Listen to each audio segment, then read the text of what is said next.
Salut, c'est Clément de Mouvement Conscient. Et quel niveau de souplesse devez-vous avoir? Existe-t-il certains standards que vous devez maîtriser? Et la réponse est oui, raison pour laquelle dans cette vidéo je vais vous proposer 2 mouvements, 2 standards que vous devez réussir.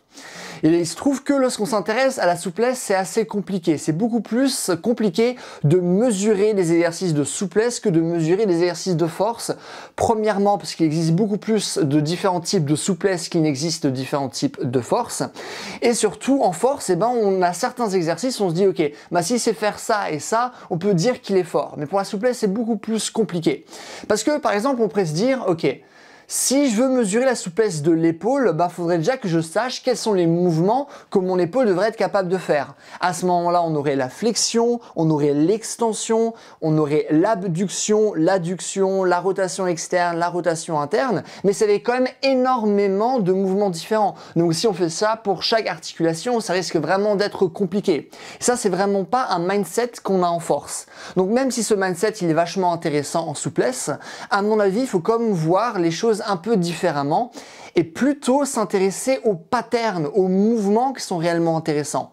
Parce qu'on sait très bien qu'il y a certains mouvements qui sont plus efficaces que d'autres. Il y a certains mouvements qui vont avoir plus de répercussions sur vos performances que d'autres. C'est pour ça qu'on choisit des exercices. À partir du moment où on choisit les exercices, ça veut dire je prends plutôt ça au lieu de prendre ça, ok? On choisit, ça veut dire qu'on renonce à certains exercices parce qu'on estime que donc d'autres exercices sont meilleurs. Raison pour laquelle moi, dans cette vidéo, je vais vous proposer 2 standards de souplesse que vous devez maîtriser, qui vont être intéressants par rapport au bas du corps, même si ça va comme mobiliser le corps dans sa globalité. Ça marche? Alors, le premier mouvement que j'ai envie de vous montrer, et vous allez voir que le deuxième aussi va être pas mal lié, parce qu'on va s'intéresser à notre capacité de plier notre corps. Parce que c'est quelque chose qu'on fait rarement. On reste toujours dans les mêmes positions, on va par exemple beaucoup marcher, on va beaucoup rester debout, mais on va jamais essayer de vraiment plier notre corps à son maximum. Et ça, c'est vraiment quelque chose qui est intéressant. C'est ce qu'on appelle la compression, et la compression peut être, on va dire, divisée en 2 parties. On a premièrement la compression avec les jambes pliées et on a deuxièmement la compression avec les jambes tendues. Raison pour laquelle je vais vous montrer un mouvement de compression avec les jambes pliées et un mouvement de compression avec les jambes tendues. Premier mouvement, compression jambes pliées, ça va être un full squat avec un dos qui est droit où on va tenir un bâton et on va aller au maximum de notre flexion d'épaule.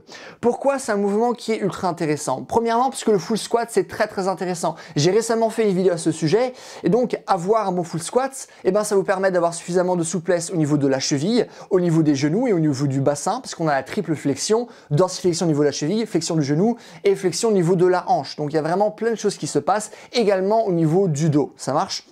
Surtout à partir du moment où on va ramener le dos en arrière, au lieu d'être dans la position classique de squat complet, on va essayer d'enrober nos jambes avec notre dos et donc on va avoir un dos qui va être en flexion, donc qui va se plier. Là, il va rester droit, donc ça va nous demander également de la souplesse au niveau du dos. Et puisqu'on tient un bâton avec les bras tendus et qu'on va essayer d'aller le plus loin en arrière, on va également travailler la souplesse de nos épaules. Et aussi le fait d'avoir un dos droit et de ramener un bâton en arrière, ça rend le full squat beaucoup plus dur, ok?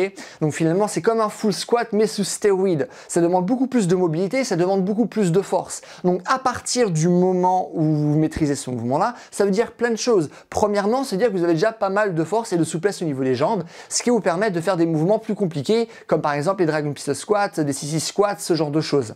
Pareil, si vous avez cette souplesse au niveau du dos, ça va être beaucoup plus facile pour vous de faire des mouvements comme le pont ou d'autres mouvements qui vont nécessiter votre dos.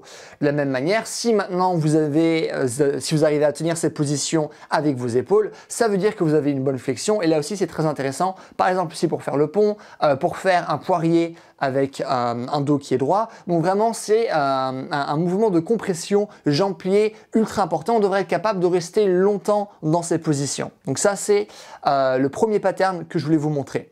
Le deuxième pattern, ça c'est un très grand classique également, c'est donc un exercice de compression cette fois-ci avec les jambes tendues. On va simplement toucher le sol avec nos mains à plat en gardant les jambes qui sont tendues. Donc là, qu'est-ce que ça veut dire? Ça veut dire que vous avez suffisamment de souplesse au niveau de la chaîne postérieure de vos jambes, que ce soit au niveau des fesses, au niveau des ischios ou au niveau des mollets. Et donc ça aussi, c'est un exercice de compression qui est important, surtout par rapport au fait qu'on est assis toute la journée. Lorsqu'on est assis sur quoi? On est assis sur nos fesses, on est assis sur nos ischios, ok? Donc pour tout ce qui est apport sanguin, c'est pas bien, on est toujours dans une position restreinte, c'est pas bien non plus, raison pour laquelle beaucoup de personnes ont des ischios qui ne sont pas souples. À partir du moment où vous avez cette bonne compression, ça veut dire que vous avez quand même un niveau minimum de souplesse. Là, on n'essaie pas d'aller chercher le niveau max de souplesse, comme avec le premier exercice. À mon sens, c'est vraiment en termes de performance, de préparation physique, de mouvement de manière générale, c'est vraiment un minimum que vous devez posséder pour avoir un corps qui peut performer et qui peut être en bonne santé. Ça marche? Donc là aussi, ça veut dire que vous avez suffisamment de force au niveau des ischios et par la suite, si vous continuez votre travail, ça vous permettra de vraiment aller en compression maximale et de réussir des mouvements comme le pike, par exemple. Ça marche?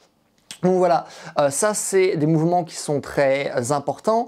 Si vous voulez apprendre à faire le full squat, j'ai fait une vidéo à ce sujet, je vous la mettrai à la fin. Si vous voulez apprendre à développer la souplesse de vos ischios, je vous mettrai également une vidéo à la fin de celle-ci.